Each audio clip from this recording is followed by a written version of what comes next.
দর্শক শুভেচ্ছা, আপনাদের সবাইকে আমন্ত্রণ জানাচ্ছি ইসলামী ব্যাংক পিএলসি ওয়ার্ল্ড নিউজ টুডেতে। পুরো আয়োজনটিতে সঙ্গে থাকছি আমি তানফির আহমেদ। শুরুতেই জানিয়ে দিচ্ছি আজকের শিরোনাম। যাচ্ছি বিস্তারিত প্রসঙ্গে। গেল 24 ঘন্টাতে ইসরায়েলি হামলায় প্রাণ গেছে অন্তত 25 জন ফিলিস্তিনির। বিমান হামলায় নিহত হয়েছেন হামাসের মুখপাত্র আব্দেল লতিফ কানুয়া। জাতিসংঘ বলছে নতুন করে ইসরায়েলি হামলা শুরুর পর বাস্তুচ্যুত হয়েছে প্রায় 1.5 লাখ মানুষ। যুদ্ধবিরতিতে শান্তিপূর্ণ এক সিয়াম সাধনার আশা অধরাই রয়ে গেল গাজাবাসীর। থেমে থেমে বিস্ফোরণ, কান্না হাজারের শব্দ উপত্যকার পথে ঘাটে।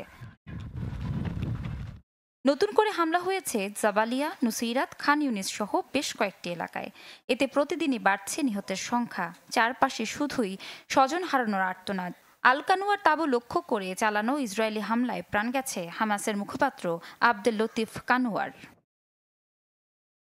যুদ্ধবিরতি লঙ্ঘনের পর গেল এক সপ্তাহে বিমান ও স্থল অভিযানে 430টির বেশি স্থানে হামলা চালিয়েছে আইডিএফ। চলমান হামলায় নতুন করে বাস্তুচ্যুত হয়েছে কয়েক লাখ মানুষ। আশঙ্কাজনক হারে কমে গেছে ওষুধ, গ্যাস আর জ্বালানি সরবরাহ। দেখা দিয়েছে তীব্র খাদ্য সংকট। এত কিছুর পরও দমছে না দখলদাররা। গাজার বাসিন্দাদের উদ্দেশ্যে দেওয়া ভিডিও বার্তায় সামরিক অভিযান সম্প্রসারণের হুঁশিয়ারি দিয়েছেন ইসরায়েলি প্রতিরক্ষামন্ত্রী কার্টস।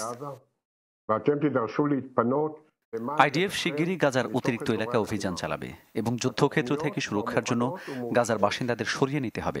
আপনারাও গাজা থেকে হামাসকে অপসারণ এবং সমস্ত ইসরায়েলি জিম্মিদের অবিলম্বে মুক্তি দাবি করুন। ফিলিস্তিনিদের ওপর এমন জুলুম নিপীড়নের বিরুদ্ধে বিক্ষোভে নেমেছে খোদ ইসরায়েলের নাগরিকরা। সংসদের বাইরে সরকারের বিরুদ্ধে স্লোগান দিতে দেখা যায় তাদের।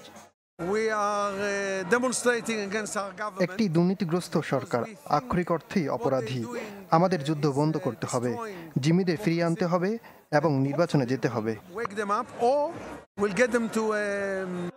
এদিকে কঠিন পরিস্থিতির মাঝেও বুধবার রাতে জেরুজালেমের আল আকসা মসজিদে লাইলাতুল কদরে নামাজ আদায় করেন হাজারো ফিলিস্তিনি। এ সময় যুদ্ধ সংঘাত থেকে মুক্তির জন্য প্রার্থনা করেন তারা। ইফশিতা জামান, চ্যানেল 24। জলবায়ু পরিবর্তনের কঠিন বাস্তবতা দেখিয়ে দিল দক্ষিণ কোরিয়ার দাবানল। প্রাণহানি বেড়ে দাঁড়িয়েছে 27 জনে, আর এরই মধ্যে পুরো ছাই হয়ে গেছে 88,000 একর জমি। সরিয়ে নেওয়া হয়েছে 37,000-এরও বেশি মানুষকে। ইতিহাসের প্রাণঘাতী দাবানলের রেকর্ড গড়ল দক্ষিণ কোরিয়া। দাউ দাউ করে জ্বলছে দেশটির দক্ষিণ পূর্বাঞ্চল। এক সপ্তাহেও যা আসেনি। ভয়াবহ দাবানল সব কেড়ে নিয়েছে আমাদের, কিছুই বাকি নেই। কিভাবে ঘুরে দাঁড়াবো জানি না। 20-30 বছর ধরে গড়ে তোলা সব সম্পদ আগুন গ্রাস করে নিল।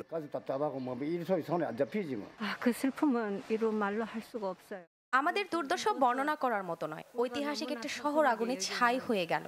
এত ভয়াবহভাবে সব শেষ হয়ে গেল যা মেনে নেওয়ার মতো না। ভয়াবহ এই দাবানলে এখন পর্যন্ত প্রাণ গেছে কয়েক জনের। বাড়িঘর ছাড়তে হয়েছে 23,000-এর বেশি মানুষকে। আগুনে পুড়ে গেছে উইসেং শহরের প্রায় 1,500 বছরের পুরনো মন্দির। দাবানলের কারণে শহরটির অনেক সাংস্কৃতিক নিদর্শন নিরাপদ স্থানে সরিয়ে নেওয়া হচ্ছে। আগুন নেভানোর সময় হেলিকপ্টার বিধ্বস্তের ঘটনাও ঘটেছে শহরটিতে। পরিস্থিতি মোকাবেলায় সর্বোচ্চ সতর্কতা জারি করেছে দক্ষিণ কোরিয়ার প্রশাসন। একে নজিরবিহীন সংকট বলছেন দেশটির ভারপ্রাপ্ত প্রেসিডেন্ট হান ডাকসু। ইতিহাসের সব রেকর্ড ভেঙেছে এই দাবানল। এতগুলো মানুষের প্রাণ গেল, আমরা মর্মাহত। পরিস্থিতি মোকাবেলায় সব ধরনের সহায়তা সরকারের পক্ষ থেকে দেয়া হবে। দাবানলের সুস্পষ্ট কারণও অনুসন্ধান করা হবে। গেল শুক্রবার সানচেয়ং কাউন্টিতে দাবানলের সূত্রপাত হয়। ঝড়ো ও শুষ্ক বাতাসে পাশের কয়েকটি কাউন্টিতে ছড়িয়ে পড়ে আগুন। বলা হচ্ছে জলবায়ু সংকটের কঠিন বাস্তবতাকে সামনে এনেছে দক্ষিণ কোরিয়ার এই দাবানল। ক্ষতিগ্রস্ত এলাকাগুলোতে চলতি মৌসুমে বৃষ্টিপাতের পরিমাণ অর্ধেক ছিল বলে জানিয়েছে দেশটির দুর্যোগ ও নিরাপত্তা বিভাগ। মিলা খন্দকার, চ্যানেল 24। দর্শক, এই বিষয়টি নিয়ে কথা বলতে চাই। দক্ষিণ কোরিয়া থেকে সবশেষ তথ্য নিয়ে আমার সঙ্গে প্রবাসী সাংবাদিক মাহমুদুল হাসান যুক্ত হয়েছেন। জানতে চাইব আসলে দাবানল নিয়ন্ত্রণে কি ধরনের ব্যবস্থা গ্রহণ করা হয়েছে। হাসান, নিশ্চয়ই শুনতে পাচ্ছেন আপনি আমাকে। সার্বিক পরিস্থিতিটি এখন কেমন এবং দাবানল আসলে যেভাবে নিয়ন্ত্রণ করা হয় এটি পুরোপুরি আসলে নেভানো যায় কিনা এবং নিয়ন্ত্রণের যে প্রক্রিয়াটি সেই বিষয়টি নিয়ে একটু জানতে চাইব। আমাকে শুনতে পাওয়া যাচ্ছে ক্লিয়ারলি? জি, শুনতে পাচ্ছি, আপনি বলুন। তানভীর, যেটা আপনি বলছিলেন, দক্ষিণ কোরিয়া হচ্ছে একটি দুর্যোগপূর্ণ আবহাওয়ার দেশ। প্রায় প্রতি বছরই আমরা এই দাবানলের মতো ঘটনা ঘটতে দেখি। তবে দক্ষিণ কোরিয়ার ইতিহাসে এবছরের দাবানল স্মরণকালের সবচেয়ে ভয়াবহ দাবানল। কেননা এবছরের দাবানল লাগার পর থেকে আমরা যেটা লক্ষ্য করছি, প্রায় এক সপ্তাহ ধরে এই দাবানল চলতেছে, যেটা গত কয়েক বছরে আমরা এটা দেখতে পাইনি। যখন দাবানল শুরু হতো তার কিছুক্ষণের মধ্যে অথবা কয়েক ঘন্টা অথবা কয়েক দিনের মধ্যে আমরা এটা নিভাতে দেখতে পেতাম, কিন্তু এবছর এটা এক সপ্তাহ ব্যাপী চলছে। কিন্তু এখন পর্যন্ত যেটা আমরা জানতে পারছি, প্রতিনিয়ত এটা বেড়েই চলেছে। এর কারণ হচ্ছে বর্তমান যে শুষ্ক আবহাওয়া এবং বৃষ্টিপাত না হওয়া। আজকের যেই বৃষ্টিপাতের যে সম্ভাবনা ছিল কোরিয়ার আবহাওয়া অধিদপ্তর থেকে আমরা যেটা পেয়েছি, কিন্তু সেই পরিমাণ বৃষ্টিপাত আজকে হয়নি। মাত্র 5 থেকে 8 মিলিমিটার বৃষ্টিপাত হয়েছে, যেটা আসলে দাবানল নেভানোর মতো কোনো পরিস্থিতি সৃষ্টি করেনি। তবে এখন পর্যন্ত আমি যতদূর জানতে পেরেছি, বর্তমানে নিহতের সংখ্যা হচ্ছে প্রায় 27 জন এবং কুইথিয়ং এবং শানচিয়ং শহরে এখন পর্যন্ত আগুন নেভানো সম্ভব হয়নি। এবং সবচাইতে বেশি যে অঞ্চলে আগুন লেগেছে আন্দোজং, সেখানে এখন পর্যন্ত আগুন চলমান রয়েছে, যা এখন পর্যন্ত নেভানো সম্ভব হয়নি, যা বিগত এক সপ্তাহ ধরে চলমান রয়েছে। এবং আজকের তথ্যমতে আমি যেটা জানতে পেরেছি, উত্তর জিওলা প্রদেশের মুজুতে নতুন করে আগুন লেগেছে এবং কিয়ংগিদো প্রদেশের পাজুতে আগুন লেগেছে। তবে কিয়ংগিদো প্রদেশের পাজুতে আজকে সন্ধ্যায় আগুন লাগার কিছুক্ষণের মধ্যেই তা নেভাতে সক্ষম হয়েছেন দমকল কর্মীরা। আচ্ছা, ধন্যবাদ আপনাকে মাহমুদুল হাসান আমাদের সঙ্গে যুক্ত হওয়ার জন্য। দর্শক, দক্ষিণ কোরিয়া থেকে আমাদের সঙ্গে যুক্ত হয়েছিলেন প্রবাসী সাংবাদিক মাহমুদুল হাসান। জানাচ্ছিলেন সেখানকার যে দাবানলের ভয়াবহতা এবং সেখানকার যে দাবানল নিয়ন্ত্রণের যে প্রক্রিয়া সেই বিষয়ে তিনি আমাদেরকে বিস্তারিত জানাচ্ছিলেন। আপনারা দেখছেন Islami bank PLC world news today. একটা বিরতি নিচ্ছি, ফিরছি একটু পর।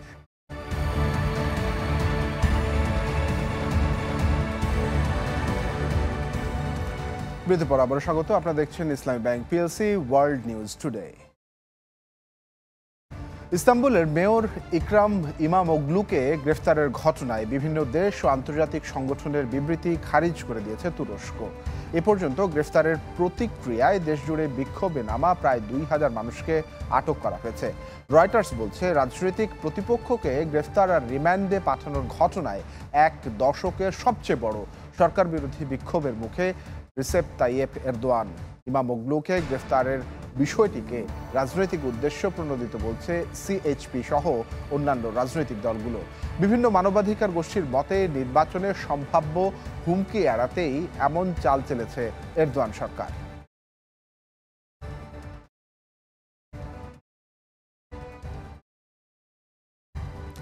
মিশর উপকূলে পর্যটকবাহী সাবমেরিন ডুবে কমপক্ষে 6 জনের মৃত্যু হয়েছে।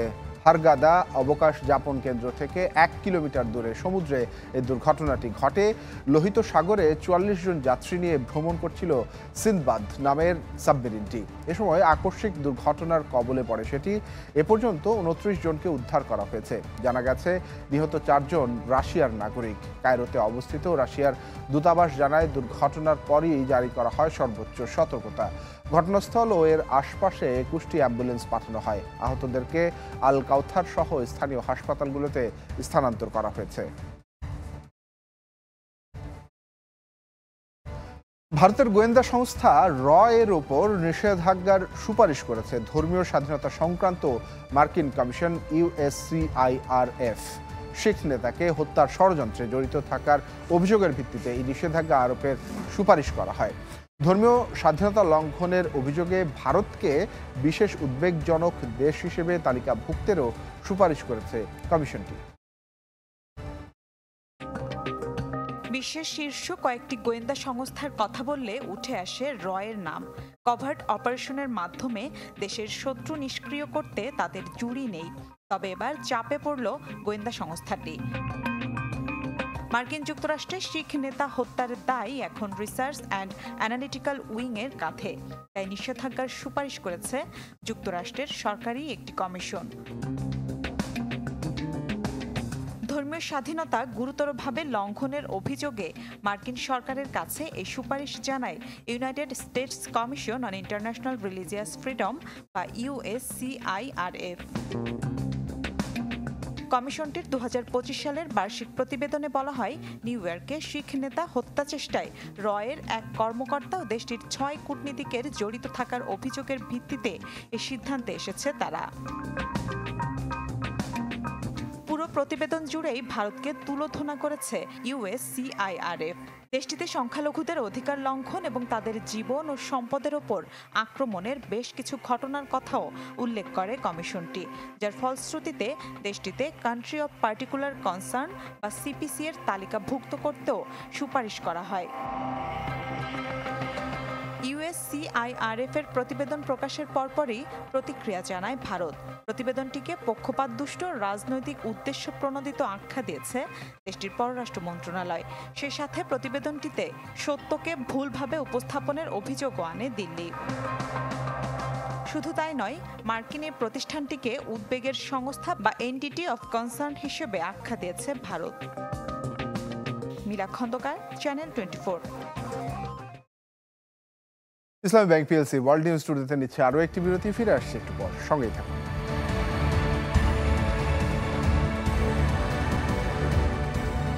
স্বাগত আরও একবার, আপনি দেখছেন Islami bank PLC world news today. যুক্তরাষ্ট্রে বেড়েই চলেছে গরুর মাংসের দাম। একদিকে খামার কমায় এবং অন্যদিকে সরবরাহ সংকটে অস্থির এই মাংসের বাজার। আর ট্রাম্পের শুল্ক আরোপের কারণে আবারও রয়েছে দাম বাড়ার শঙ্কা। যুক্তরাষ্ট্রে নীরবে বাড়ছে গরুর মাংসের দাম। 2020-এর জানুয়ারিতে প্রতি পাউন্ড মাংসের দাম ছিল $3.9, বর্তমানে তা পৌঁছেছে $5.6।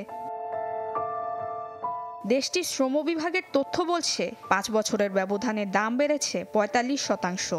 ন্যাশনাল ক্যাটেলম্যানস বিফ অ্যাসোসিয়েশনের তথ্য বলছে সরবরাহ সংকটে বেড়েছে গরুর মাংসের দাম। 2022 সালেও যুক্তরাষ্ট্র গরুর মাংস রপ্তানি করত, কিন্তু সেই ধারা উল্টে 2024 সালে 2 মিলিয়ন জীবিত গরু এবং 4.5 মিলিয়ন পাউন্ড গরুর মাংস আমদানি করেছে দেশটি। 2 এপ্রিল থেকে কৃষিপণ্য আমদানিতেও শুল্ক আরোপের পায়তারা করছেন ডোনাল্ড ট্রাম্প, যেখানে অন্তর্ভুক্ত হতে পারে গরুর মাংস। বিনিয়োগ কমায় আগের তুলনায় এমনিতেই হ্রাস পেয়েছে যুক্তরাষ্ট্রের খামার শিল্প। শুল্ক পাল্টা শুল্কের যুদ্ধে এখাতে বিনিয়োগ আরও কমতে পারে বলে আশঙ্কা করছেন সংশ্লিষ্টরা। তবে গরুর মাংস নিয়ে এত সংকট থাকা সত্ত্বেও 2024-এ যুক্তরাষ্ট্রের বার্গার বাণিজ্য দাঁড়িয়েছে 166 বিলিয়নে, গত 5 বছরে যা 2.8% হারে বেড়েছে।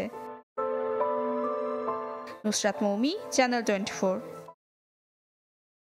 দর্শক, এই ছিল আজকের ইসলামী ব্যাংক পিএলসি ওয়ার্ল্ড নিউজ টুডেতে। বিশ্বের গুরুত্বপূর্ণ সব সংবাদ এবং বিশ্লেষণ জানতে চোখ রাখুন চ্যানেল 24 পর্দায়। এছাড়াও দেখতে পারেন ফেসবুক এবং ইউটিউবে। সঙ্গে থাকে আপনাদের সবাইকে অনেক ধন্যবাদ।